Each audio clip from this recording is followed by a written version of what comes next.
اب بیت المقدس ایک ایسی جگہ ہے، یروشلم، ایلیا، جو تینوں ابراہیمک ریلیجن جو ہے، آسمانی مذاہب کے ماننے والے لوگ، ان کے لیے ایک کامن حرم کی جگہ ہے، چاہے وہ جیوز ہوں، کرسچنز ہوں یا مسلمز ہوں، تینوں کے لیے وہ حرم ہے۔ اور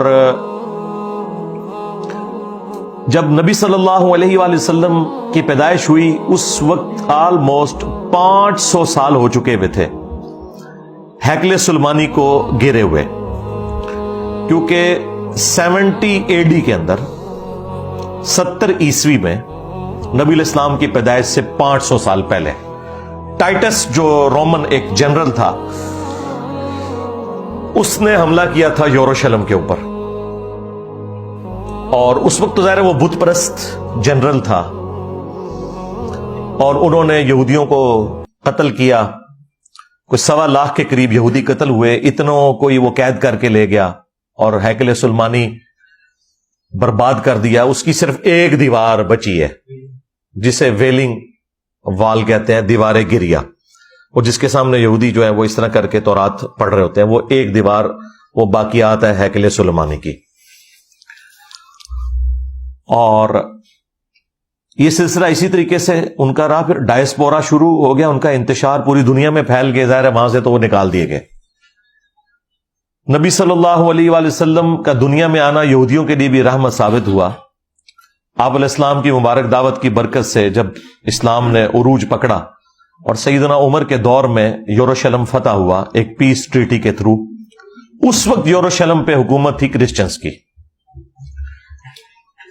جب ہیکل سلیمانی توڑا گیا اس وقت حکومت تھی رومن امپائر کی، جو کہ بت پرست تھے، لیکن وہ بیچ میں ایک ان کا ایمپرر آیا کانسٹنٹائن II، جس کے نام کے اوپر قسطنطنیہ شہر ہے، اس نے کرسچینٹی اڈاپٹ کر لی۔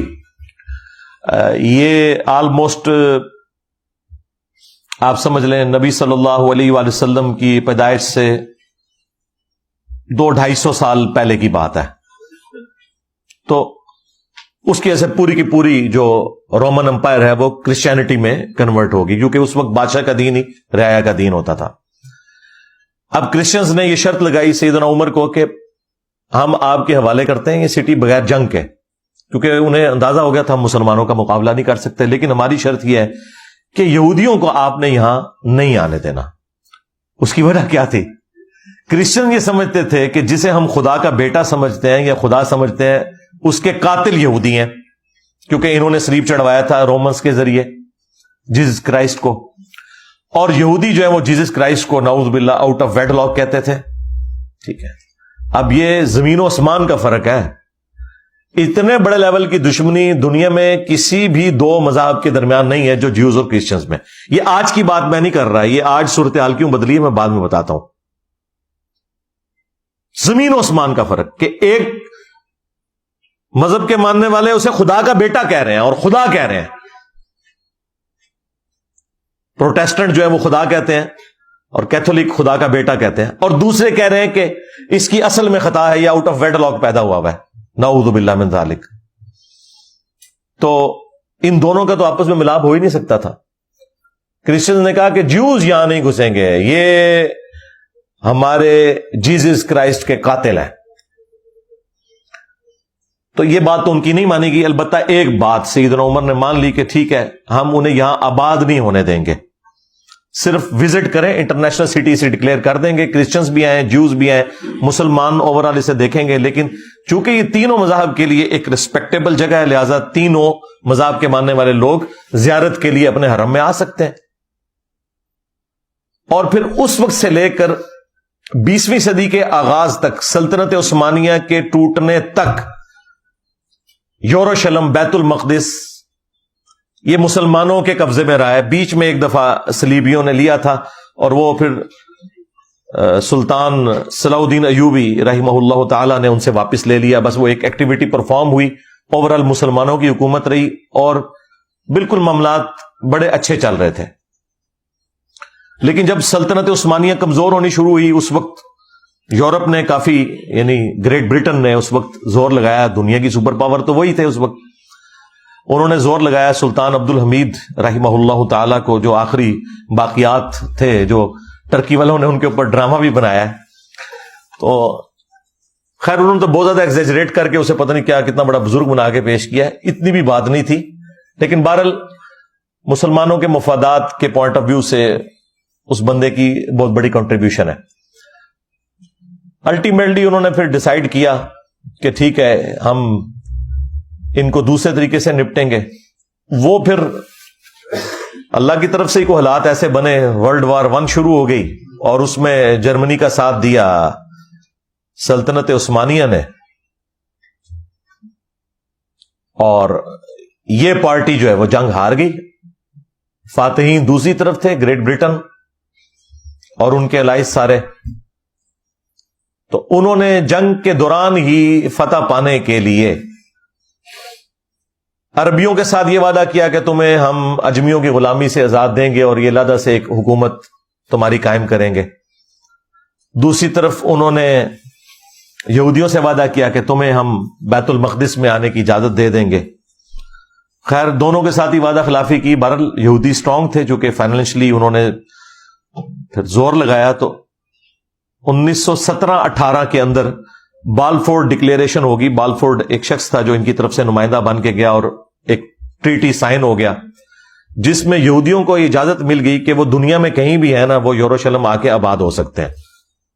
اس وقت تک آپ سمجھ لیں آلموسٹ 90% کے قریب مسلمان ہی وہاں رہتے تھے اور اتنے پرسنٹ علاقہ مسلمانوں کے پاس ہی تھا، وہ فلسطین کی وہ ریاست. بس پھر وہاں سے ایک سلسلہ شروع ہوا، کرتے کرتے جب پوری دنیا سے یہودی آ گئے. اس وقت آلموسٹ آپ سمجھ لیں 90 لاکھ 1 کروڑ کے قریب ہیں، 10 ملین کے قریب یہودی اسرائیل کے اندر. یہ پوری دنیا سے آئے ہوئے ہیں کیونکہ ان کے لیے ایک مذہبی مقام تھا. یہاں پہ بھی اگر ویزا کھول جائے تو سارے مکہ مدینے جانے کے لیے تیار نہیں ہو جائیں گے. تو یہی ان کے لیے وہ سارا معاملہ تھا. وہ آگے اور وہاں پہ انہوں نے ظاہر ہے جب وہ آئے تھے تو انہوں نے زمینیں خریدنی تھی، اور جب انہوں نے زمینیں خریدنی تھی تو جن کے پاس آلریڈی وہاں پہ پلاٹ تھے انہوں نے ہی بیچنے تھے. ظاہر ہے تو یہ ایک نیچرل پروسیس تھا، یہ کچھ سازش نہیں ہو گئی تھی. ظاہر ہے جب وہ یہ سب کچھ ڈکلیئر ہو گیا، جب ہم محکوم ہو گئے اور ان کا غلبہ ہو گیا ہمارے اوپر اس اعتبار سے کہ انہوں نے اپنی مرضی کے فیصلے منوائے، تو یہی کچھ ہی ہونا تھا. 1948 کے اندر پھر اسرائیل کی سرحدیں کتنی وسیع ہوئی. پھر اصل جو جھٹکا مسلمانوں کو لگا وہ 1967 میں جو 6 دن کی جنگ ہوئی تھی عرب ورسز اسرائیل، جس میں اکیلے اسرائیل نے سارے عرب ملکوں کو شکست دی.